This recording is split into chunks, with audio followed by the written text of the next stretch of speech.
يا جماعة الحقوا أرخص عربية بتركن لوحدها في مصر. بص معايا بسرعة.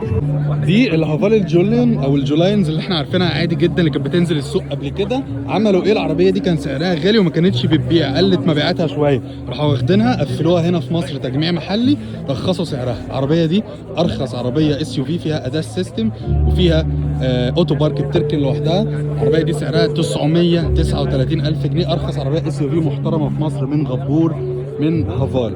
طبعا العربيه دي موتور 1500 سي سي تربو مع فتيس ديول كلاتش ويت. العربيه دي فيها ملاك ماشيين 200 و300 الف كيلو، ما بيشتكوش من حاجه يا جماعه. ليها ملاك ماشيين بعدد كبير، لان هي مش عربيه جديده، هي عربيه موجوده اصلا في السوق.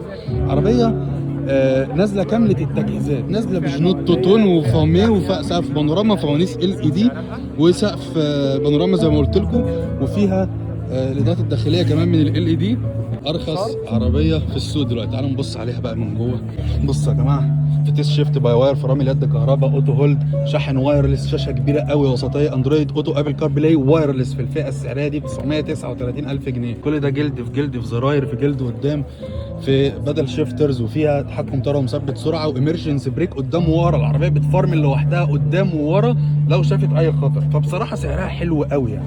فالعربيه شكلها حلو. 939 الف جنيه اشتري. انا كنت قلت الكلام ده، قلت لكم العربيه دي لو اتسعرت فوق المليون جنيه انا هحضر الحفله ومش هعمل فيديوهات، لان احنا كده يبقى بنبوظ الدنيا. هي اصلا العربيه كانت فوق المليون محدش بيشتريها، لكن التجميع المحلي فادها وخلاها تنزل بسعر قليل، نعرف ان احنا نركب ارخص عربيه اس يو في محترمه في مصر، بتركن لوحدها، بتمشي لوحدها، فيها اداس، فيها اداء قوي، فيها مواتير تربو، فيها ال اي دي في كل حته، وفيها ابل كار بلاي واندرويد اوتو وايرلس من غير وصل.